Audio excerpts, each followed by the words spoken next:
Hi and welcome to this week's topic, continuity editing. While last week we looked at the development of a film language, this week we dive deeper into the fundamental concepts and techniques that make up this essential aspect of screen storytelling. You've already begun applying these techniques to your Project 1 continuity edit in class. Now, continuity editing is the backbone of seamless visual storytelling, allowing us to create a sense of time, space, and narrative coherence. It's the invisible force that guides the audience's attention, ensuring a smooth and immersive viewing experience in film. In today's pre-class activities, we'll explore the principles that characterize the style. We'll look at the importance of maintaining consistent screen direction, matching eye lines, action and reaction shots, and utilizing the 180-degree rule. It begins with the actual technical shooting approach, right? Such as the placement of camera motion, mood and storytelling, the content of what's within the shot. It's generally, though not always, related to generating a realistic effect on film. You certainly saw attempts to achieve that goal in Porter's Life of the American Fireman and Griffith's Birth of a Nation. Continuity draws its realism primarily from the fact that it's a largely accepted codified grammar of film storytelling. As noted in our Week 2 lecture, continuity editing became the predominant style across the world.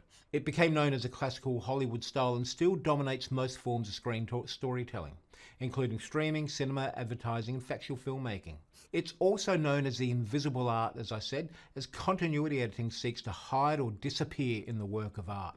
The predominant focus is on engaging the audience's willing suspicions of disbelief. Ultimately, the aim of the invisible art is to enhance the overall artistic expression by removing any distractions or disruptions that might hinder the audience's engagement in the piece of film. As I said, many of the techniques of continuity editing begin on set. It's a set of shooting conventions intended to allow the editor to construct the film in the edit room.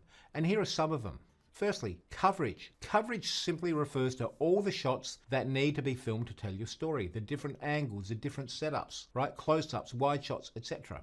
The cut. The cut is very simply the most basic editorial technique, the moment of change from one shot to another.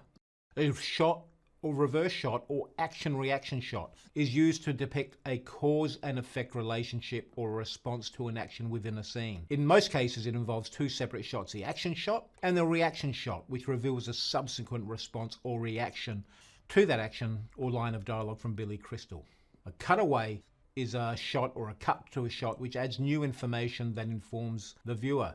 Can also work as a bridge between differing shot sizes or camera positions. And this is really important for film continuity editing, is match cuts and cutting on action.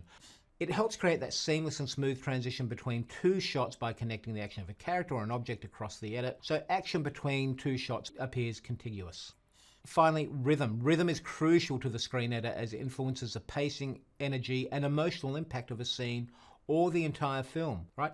They're just some of them. And in your pre-class reading this week, you'll engage in more of those continuity editing techniques. Now, consider this. Continuity editing has three elements of editing. Firstly, continuity of time. A scene may appear in real time, even though two consecutive shots could have been filmed months apart, okay? Continuity of space. Action takes place in a space visually understood by an audience. Continuity of idea. The narrative is advanced by each successive edit. However, don't forget, a single edit can have the following relationships, right? A single edit, that is a cut, and the way we juxtapose the cut can form relationships between the shot before it, the shot after it, the shot it's juxtaposed with. Temporal, so how a scene plays with time. Spatial, how the cut suggests geographical relationships or space. Graphic, how two shots are matched within in terms of visual design or framing. Rhythmic, how the assembled shots work rhythmically across time. And thematic, how shots are integrated to suggest themes, ideas, or subtext. So there's a brief overview of continuity editing. In this week's reading, you'll be asked to read two key texts, one on continuity editing and one on narrative clarity, and complete some activities which will help your growing technical and creative skills as editors. And you'll also be asked to analyse how a scene from the classic 1944 film The Maltese Falcon uses the techniques of continuity editing to construct a sense of contiguous story and character. That's it from me. Jump onto this week's activities and readings and prepare to move on to the rough cut stage on Project 1. Rough cut stage is a bit misleading. It's really where things start to get creative. So have fun with it and enjoy your time with your teachers or your lecturers in class, and I'll see you next week. Bye for now.